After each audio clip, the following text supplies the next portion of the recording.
gran familia de la Coma, un saludo bien especial en todas nuestras plataformas digitales y vamos a continuar con la cuarta parte de la historia del café. Las primeras plantaciones. Allí donde iban los colonos europeos, el café iba con ellos, aunque los misioneros católicos y otras comunidades religiosas también desempeñaron un papel importante en la difusión del mismo. Con su interés natural por la botánica, los monjes sentían curiosidad por la planta y, al igual que en los primeros días en el Yemen, los árboles del café eran a menudo plantados y estudiados en los jardines de los monasterios. Al principio, Francia fue el principal proveedor europeo de café. Los franceses llevaron la planta desde la Martinica hasta las islas de Guadalupe y Santo Domingo, actualmente Haití. Y desde 1730 en adelante, su cultivo se difundió rápidamente por las Antillas francesas. Mientras la producción de café había crecido en otros muchos países, los españoles lo llevaron a Puerto Rico y a Cuba, y más tarde a Colombia, Venezuela y más al oeste, hasta las Filipinas. Desde la Guyana holandesa, actualmente Surinam, el cultivo se extendió a la Guayana francesa y desde allí, en 1727, los portugueses la introdujeron en Brasil, destinado a convertirse más tarde en el primer productor mundial. En 1730, los británicos introdujeron el café en Jamaica, donde los muy apreciados granos de la variedad Blue Mountain siguen produciéndose. En torno a 1830, las colonias holandesas de Java y Sumatra eran los principales proveedores de Europa. Financiadas por los británicos, India y Ceilán trataban de competir con ellas, pero no pudieron desplazar a los holandeses. A mediados del siglo XIX, una plaga conocida como Emileia bastratis barrió toda Asia y acabó con el suministro de café, dando a Brasil la oportunidad que había estado esperando. En pocos años, Brasil se convirtió en el primer proveedor mundial de café, posición que todavía goza hoy. La fase final del viaje. A finales del siglo XIX, el café se había extendido al este y al oeste en un cinturón que se extiende más o menos equidistante entre los trópicos de Capricornio y de Cáncer. Holandeses, ingleses, portugueses, españoles y franceses habían conseguido establecer prósperas plantaciones en todos sus territorios dentro de esta zona. La fase final del viaje del café tuvo lugar a principios del siglo XX en las colonias alemanas del este de África, actualmente Kenia y Tanzania. Los colonos alemanes plantaron café en las laderas de los montes Kenia y Kilimanjaro, irónicamente a tan solo unos cientos de kilómetros del hogar original del café en Etiopía. El café había completado su vuelta al mundo en 9 siglos. Este es un dato alterno que colocan dentro de la enciclopedia La Historia del Café. Efectos del mercado de esclavos. Los portugueses y los holandeses importaron un gran número de esclavos africanos a Brasil y a la isla de Java. La producción de café creció allí más del doble, mientras en otras zonas se reducía.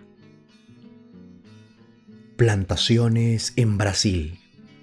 A principios del siglo XVIII, Brasil aún no había empezado a cultivar café.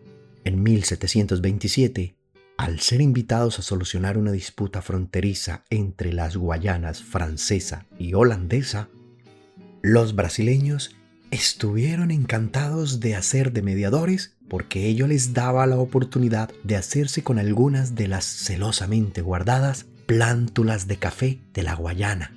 Según cuenta la historia, de la que hay varias versiones, Francisco de Mayo Vareta, un gallardo capitán de la Armada y conocido mujeriego, fue enviado a la Guayana para arbitrar en el conflicto. Una vez allí, procedió a ganarse los favores del gobernador y de su esposa, con la que tuvo un breve affair. Una vez resuelta la disputa fronteriza, Paleta se dispuso a partir. La mujer del gobernador le ofreció un ramo de flores como agradecimiento por sus servicios, tanto políticos como amorosos. Oculto entre las flores había un esqueje de la planta del café. En ese punto, las versiones difieren. Algunos dicen que le regaló abiertamente 1.000.000 de semillas y 5 plantas adultas. Sea cual sea la verdad, Paleta regresó al Brasil con los esquejes, las semillas o las plantas. El cultivo empezó a pequeña escala y básicamente para el consumo local. De todos modos, la planta se adaptó tan bien a la topografía, al suelo y al clima local que el cultivo fue creciendo cada vez más. En 1765 ya se exportaban hacia Lisboa los primeros cargamentos de granos de café. Como dice Stanley Stein en su libro Vassouras, a Brazilian Coffee County, 1850-1900, el cultivo de café en Brasil tuvo un impacto colosal en la vida social y económica. Desde un punto de vista económico, el cultivo del café creó una dependencia de un producto sometido a las fluctuaciones del mercado mundial. Las cosechas también estaban sujetas a los azares del tiempo. Los vientos fríos que soplaban desde los Andes producían severas heladas y en diversas ocasiones las plantaciones fueron casi destruidas. Socialmente, el cultivo del café engendró una nueva aristocracia. Los varones del café, con sus enormes facendas y su estilo de vida autocrático, también tuvo como consecuencia una afluencia sin precedentes de esclavos africanos, que no solamente estratificó la sociedad, sino que cambió para siempre la composición étnica del centro de Brasil.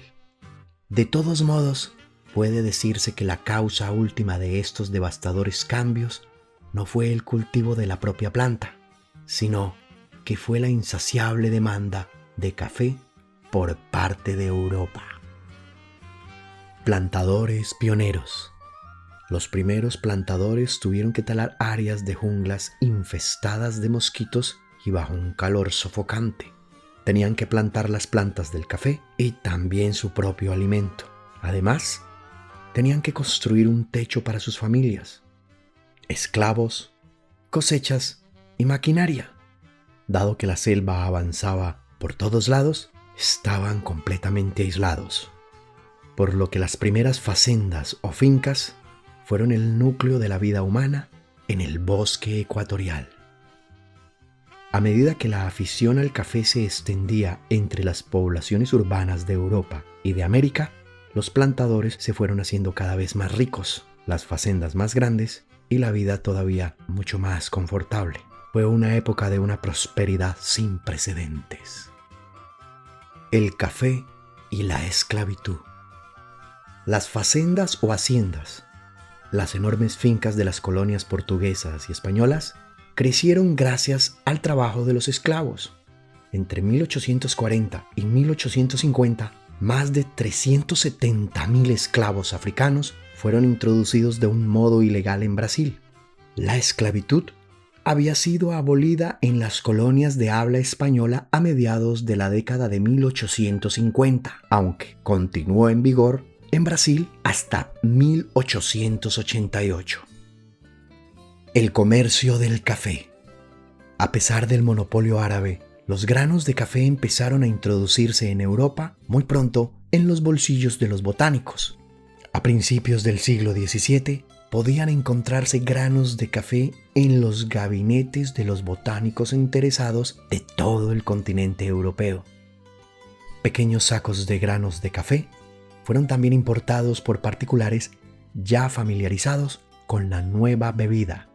Mercaderes, diplomáticos, hombres de negocios y escritores viajeros, por ejemplo, pero no mucho antes de que el café llamara la atención de los mercaderes. Los primeros envíos. Como los mercaderes venecianos habían empezado a surcar las aguas de los mares del este y estaban haciendo negocios en Constantinopla, se acepta normalmente que fueron ellos los primeros en importar café a Europa. La fecha exacta no se conoce, pero el primer envío de granos de café debió de llegar a Venecia a principios del siglo XVII. Siguiendo las huellas de los venecianos, los holandeses empezaron a negociar con el café. Los registros mercantiles mencionan granos de café de Moca en fecha tan temprana como 1616, aunque al parecer los envíos se limitaban a las colonias de Asia y el Nuevo Mundo, puesto que no fue hasta 1661 que los holandeses recibieron el primer envío sustancial de granos de café. El café también se introdujo muy pronto en Austria y Hungría, entrando por tierra por el extremo norte del Imperio Turco Otomano. Siguiendo las rutas de los barcos mercantes, el café fue llegando a todos los grandes puertos de Europa: Marsella, Hamburgo, Ámsterdam, Londres, a mediados del siglo XVII, aunque pasó algún tiempo antes de que se establecieran las primeras líneas regulares de suministro. En 1660 llegó a Norteamérica, seguramente a través de los colonos holandeses de Nueva Ámsterdam, rebautizada como Nueva York, cuando los británicos asumieron el control en 1664. Un siglo después, el café cruzó el Atlántico en sentido contrario, cuando Brasil empezó a enviar cargamentos a Lisboa. El comercio del café evoluciona. En su viaje desde la plantación hasta la taza, el café pasó inevitablemente por las manos de mercaderes y de intermediarios. Aunque era un negocio precario, por estar sometido tanto a ciclos de prosperidad como de bancarrota, desde el principio su comercio atrajo a empresarios y especuladores. Durante los primeros tiempos, los suministros eran erráticos, debido a que las condiciones meteorológicas adversas afectaban tanto al propio producto como a los medios de transporte. La llegada de un cargamento era siempre incierta, y cuando finalmente se producía, los mercaderes tenían que pagar lo que los patrones del barco exigían. La manipulación artificial de los precios, combinada con el errático suministro, convirtió al café en un producto de lujo. Durante los días de la revolución post-industrial, los barcos y la maquinaria asociados con el café se volvieron muchísimo más sofisticados. Cuando las telecomunicaciones llegaron a ser una realidad, fue posible transmitir por cable la previsión de las cosechas. Al desarrollarse los sistemas de suministro y distribución, cada vez fueron entrando más mercaderes en el negocio. Muchos de ellos formaron asociaciones que trataron de monopolizar zonas del mercado y forzar la subida de los precios. Y desde 1860 en adelante, en los principales centros de comercio cafetero, como Nueva York o Le Havre, se organizaron bolsas del café. Subastas de café. Shapiro cuenta, en la historia del café, que en Londres se vendían sacos de café en las llamadas subastas de vela. Se aceptaban pujas por un lote mientras la llama de una vela frente al subastador continuase encendida. Cuando la vela se apagaba, el lote se adjudicaba a quien hubiese hecho la última puja. En los Estados Unidos, antes de que se fundase la bolsa del café y el azúcar, los mercaderes de café recorrían las calles en zonas determinadas, tomando nota de las ofertas y vendiendo los sacos al final del día al mejor postor. Los mercaderes de café podían ser unos individuos impresionantes. Un joven americano que acababa de entrar en el oficio los describe de este modo. Imaginaos unos caballeros muy dignos, con sombreros de seda, lévita y espesos bigotes, a los que uno se acercaba con un temblor de piernas. Eran los importadores y los intermediarios del café que hacían traer los cargamentos de café de las Indias Orientales y del centro y el sur de América, para venderlos a los comerciantes al por mayor y a los principales mercaderes. La manipulación del producto. En la Europa y la Norteamérica del siglo XVII, los granos de café se vendían al principio sin tostar ni moler. Los consumidores americanos compraban bolsas de granos de café verdes y los tostaban en una tartera, en el horno o en una sartén puesta al fuego. Los británicos eran, según parece, algo más quisquillosos. Un antiguo plantador decía que el trabajo de tostar y moler los granos es considerado por muchas familias como una tarea demasiado importante para dejarla en manos de cualquier sirviente. La invención del molino de café en 1687 contribuyó a la difusión de la bebida, pero también trajo consigo el problema de la adulteración. Debido al color y al fuerte aroma del café molido, a los vendedores escrupulosos les resultaba muy fácil adulterarlo. Entre las sustancias más comúnmente usadas, usaban el centeno, las cortezas quemadas, las bellotas tostadas, la arena, la arcilla y el serrín. Aún peores eran los cocedores de hígado del East London. El mismo plantador británico se quejaba de ellos así: cuecen hígados de bueyes y caballos y los convierten en un polvo que venden a los cafeteros para que lo mezclen con el café. El café con hígado de caballo es el más caro. Y añadía que podía ser identificado dejando enfriar el café, pues si tenía hígado se formaba una espesa película en la superficie.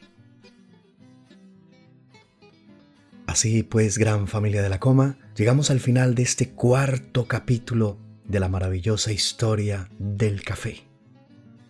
No olviden, brindemos con un delicioso café, sea caliente o bien frío. A la salud, gran familia de la Coma.